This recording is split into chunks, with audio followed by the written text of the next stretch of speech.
Episode की शुरुआत होती है और हम देखते हैं कि गुशाओ सीरियस था। वो कहता है कि वो बहुत ही जल्द एक बिजनेस स्टार्ट करने वाला है जिसमें वो उसे जरूर हायर करेगा, लेकिन जेनजेन उसकी बात को मजाक में उड़ाकर चली जाती है।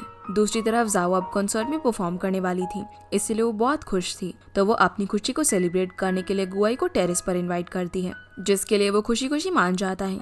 इसके बाद दोनों टेरेस पर बैठकर कोक पी रहे थे, जहाँ जियाओ उससे कहती है कि अब तो वो दोनों दोस्त हैं, पर ये गुआई को अच्छा नहीं लगता और उन्हें उनका कुछ अच्छा सा नाम रखना चाहिए। पर गुआई उसे ही अपना नाम रखने के लिए कहता है, इसीलिए जियाओ उसका नाम डॉक्टर हैंडसम रखती है, जो सुनकर गुआई शर्मा जाता है। फिर जियाओ उसके और भी नाम रखती है, लेकिन कुछ भी पसंद ना आने पर वो कहती है कि गुआई ही ठीक है। अगली सुबह जियाओ अपने कॉन्सर्ट की टिकट्स लेकर आई थी, जो वो अपने पेरेंट्स को दिखाती है और उनके साथ साथ वो हॉस्पिटल के स्टाफ को भी देती है, जिनसे उसकी अच्छी दोस्ती हो गई थी अपने डैड के ट्रीटमेंट के दौरान। वो एक टिकट गाओशी को भी देती है, जहां गाओशी उससे पूछती है कि क्या वो एक टिकट गुआई को भी देगी, जिसका जवाब जाओ हाँ में देती है। तब गाओशी उससे गुआई की टिकट मांग लेती है और कहती है कि वो उसे दे देगी, इसीलिए जाओ भी उसे टिकट दे देती है। लेकिन इसके बाद गाओशी कहती है कि शायद ही वो उसके कॉन्सर्ट में आ सके, क्योंकि उस दिन डॉक्टर्स का एक कॉन्फ्रेंस है। असल में गाओशी एक्सपेक्ट कर रही थी कि जब वो इस टिकट को डॉक्टर गुआई को देगी तो वो उस कॉन्सर्ट की टिकट को लेने से मना कर देगा, लेकिन इसका उल्टा ही होता है। जब वो गुआई को टिकट देती है तो वो बहुत ही खुश हो जाता है और स्माइल करते हुए उस टिकट को अपनी बुक के अंदर संभाल कर रख लेता है। सीन चेंज होता है और हम देखते हैं कि वो छोटा बच्चा चियो अब डिस्चार्ज होने वाला था और आज उसका बर्थडे भी था, इसीलिए सभी डॉक्टर्स मिलकर उसके लिए एक पार्टी अरेंज करते हैं, जिसमें वो केक कट करता है और खूब मस्ती करता है। वहाँ सभी के साथ जियाओ थी और चियो सबसे ज्यादा जियाओ और गुआई के साथ ही एंजॉय करता है। पार्टी खत्म होने पर सभी जाने लगते हैं और गुआई भी जियाओ के पीछे जाने लगता है। गाओशी उसे देख लेती है और कुछ डिस्कस करने की बात कहकर उसे अपने साथ चलने को कहती है, जिस पर गुआई उसे कहता है कि वो अभी बिजी है तो बाद में बात करेंगे।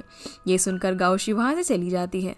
तभी वहाँ पर चियो आता है और डॉक्टर गुआई की टांगों को पकड़कर चिपक जाता है और कहता है कि उसे उनका एक सीक्रेट पता है, जिस पर डॉक्टर गुआई उससे पूछते हैं कि अच्छा तो बताओ कि ऐसा कौन सा सीक्रेट है जो मुझे नहीं पता बल्कि तुम्हें पता है। जिस पर चियो कहता है कि वो जानता है कि डॉक्टर गुआई जियाओ को पसंद करने लगे हैं। उसने देखा है कि पहले गुआई कभी भी स्माइल नहीं करते थे, लेकिन जब से जियाओ यहाँ पर हॉस्पिटल में आई है वो हमेशा से स्माइल करते रहते हैं। सीन चेंज होता है जहाँ पर चियो और उसकी मॉम जा रहे थे, जहाँ गुआई और जियाओ ने सी ऑफ करने आए थे। जियाओ चियो को बर्थडे गिफ्ट के लिए एक बड़ा सा टेडी बेयर देती है, लेकिन डॉक्टर गुआई उसे बुक्स देते हैं। चियो कहता है कि उसके पास उनके लिए भी गिफ्ट्स हैं। ये सुनकर दोनों एक दूसरे का चेहरा देखने लगते हैं। इसके बाद चियो उन दोनों को एक एक एनवेलप देता है और कहता है कि वो दोनों उससे उसके जाने के बाद ही खोलेंगे, जिसके लिए दोनों मान जाते हैं और चियो अपनी मॉम के साथ चला जाता है। अब अंदर आते वक्त ही जियाओ वो एनवेलप तुरंत ही खोल लेती है, जिसमें चियो ने एक ड्राइंग बनाई थी, जिसमें एक लड़की थी जिसने चेहरा पकड़ा हुआ था और एक लड़का जो डॉक्टर था। उन दोनों ने एक दूसरे का हाथ पकड़ रखा था। यहाँ जियाओ डॉक्टर गुआई को भी अपना एनवेलप खोलने के लिए कहती है, लेकिन वो नहीं खोलते। वो बोलते हैं कि वो उसे अकेले में जाकर देखेंगे, जिस पर जियाओ उससे उस एनवेलप को छीनने की कोशिश करती है, लेकिन बुरी तरह से हार जाती है। जिस पर गुआई उससे ये कहकर चला जाता है कि उसे ऐसे कूदना नहीं चाहिए, अभी उसके स्टिचेस को नहीं हटाया गया है और ऐसा करने से उसके स्टिचेस पर स्ट्रेन पड़ेगा। फिर अपने रूम में जाकर गुआई देखता है कि चियो ने एक ड्राइंग बनाई थी, जिसमें एक डॉक्टर एक सोई हुई लड़की पर ब्लैंकेट डाल रहा था। ये ड्राइंग उस मोमेंट को शो कर रही थी जिसमें गुआई ने जियाओ को ब्लैंकेट उड़ाया था जब वो सो रही थी, और ये चियो ने देख लिया था। अब जब जियाओ अपने डैड के पास होती है तब गुआई उसे इशारों से बाहर बुलाता है। वो जियाओ को ले जाकर उसके स्टिचेस हटाने की बात कहता है और फिर उसे हटा भी देता है। फिर वो जियाओ को कहता है कि जैसा वो उसके और गाओशी के बारे में सोचती है ऐसा कुछ भी नहीं है। पहले वो दोनों कॉलेज में साथ में थे, लेकिन अब वो दोनों सिर्फ कलीग्स हैं और उनके बीच कुछ भी नहीं है।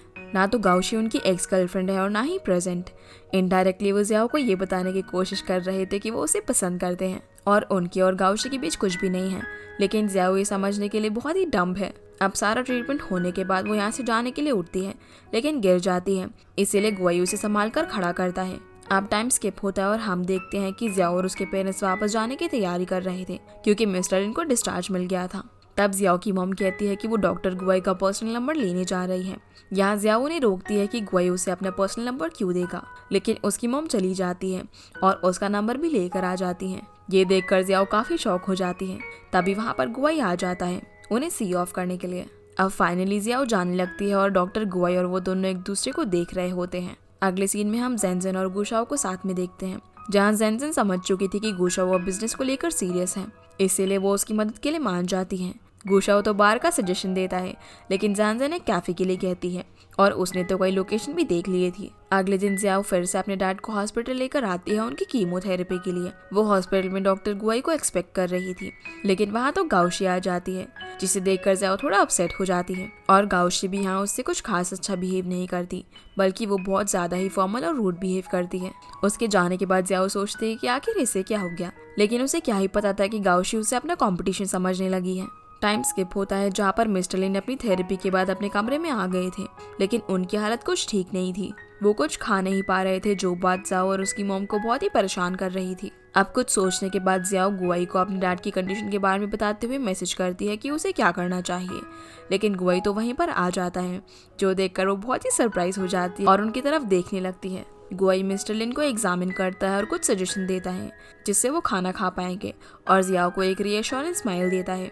उसके जाने के बाद जियाओ और उसकी मॉम उसके बताए हुए तरीकों को अपनाती है और मिस्टर लिन थोड़ा थोड़ा खाना खाने लगते हैं। तभी वहाँ पर डॉक्टर दो आते हैं, जिन्हें जब ये पता चलता है कि गुआई पर्सनली मिस्टर लिन का चेकअप करने आया था तो वो शॉक हो जाते हैं। उन्हें ऐसे देखकर जियाओ उनके शॉक होने की वजह पूछती है, तो वो बताते हैं कि सिटी में एक मेजर एक्सीडेंट हो गया था, जिसकी वजह से हॉस्पिटल में इमरजेंसी बढ़ गई थी और डॉक्टर गुआई बहुत ज्यादा बिजी थे, इसीलिए वो अपने कुछ देर के फ्री टाइम को यूज करके वहाँ पर आए थे। ये सुनकर जियाओ हैरान रह जाती है।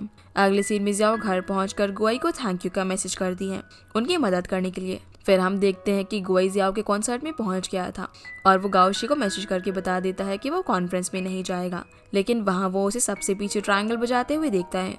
असल में जियाओ ने कॉन्सर्ट के लिए रात भर प्रैक्टिस की थी, जिसकी वजह से उसके हाथ कांपने लग गए थे, इसीलिए उनकी टीचर ने उसे चेलो बजाने से मना कर दिया था। इस वजह से जियाओ बहुत अपसेट होती है और डॉक्टर गुआई को भी उसके लिए बुरा लगता है, क्योंकि वो जानते थे कि जियाओ कितनी खुश थी। दूसरी तरफ गाउशी गुआई के पेरेंट्स के पास चुगली करने के लिए पहुंच जाती है। वो उनसे कहती है कि गुआई का बिहेवियर चेंज हो रहा है। आज भी वो कॉन्फ्रेंस छोड़कर अपनी किसी पेशेंट के कॉन्सर्ट में गया है, जो सुनकर उसके पेरेंट्स शॉक हो जाते हैं। वहीं कॉन्सर्ट खत्म हो गया था, तब वापस जाते वक्त जियाओ से गलती से एक लड़की का इंस्ट्रूमेंट गिर जाता है, तो वो उसे बुरा भला कहने लगती है। गुआई उसके पास जाने लगता है, लेकिन बीच में ही उसे वहाँ के प्रिंसिपल रोक लेते हैं, क्योंकि वो उस कॉलेज का एलुमनी रह चुका है। वहीं दो लड़कियां अब जियाओ का मजाक उड़ाने लगती हैं, लेकिन जियाओ बस उनकी बातें सुन रही थी और कुछ भी जवाब नहीं दे रही थी। तभी वहाँ गुआई पहुंच जाता है और उन दो लड़कियों को अच्छे से जवाब देता है और ये भी कहता है कि उन्होंने जियाओ की ट्रायंगल परफॉर्मेंस बहुत एंजॉय की। इतना कहने के बाद वो जियाओ का हाथ पकड़ता है और उसे बाहर लेकर आ जाता है। उसकी इस साइड को देखकर जियाओ बहुत ज्यादा खुश होती है और उसे देखते हुए स्माइल करने लगती है, लेकिन फिर वो सोचती है कि गुआई उसके बुलाने से नहीं, बल्कि इसलिए आया है क्योंकि उन्हें उसके प्रिंसिपल ने बुलाया था।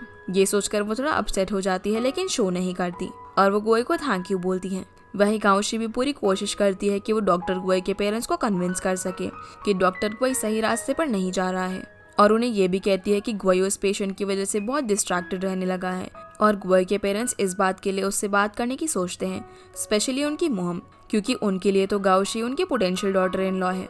दूसरी तरफ गुआई जियाओ के हाथ को चेक करता है और उसे बताता है कि बहुत ज्यादा प्रैक्टिस करने की वजह से उसके हाथ में स्वेलिंग हो गई है और इसीलिए उसे डॉक्टर से कंसल्ट करना चाहिए। फिर वो ये नोटिस करता है कि जियाओ के हाथ ठंडे पड़ रहे हैं, इसीलिए वो उसे अपना कोट पहना देता है और उसे घर छोड़ने का ऑफर करता है।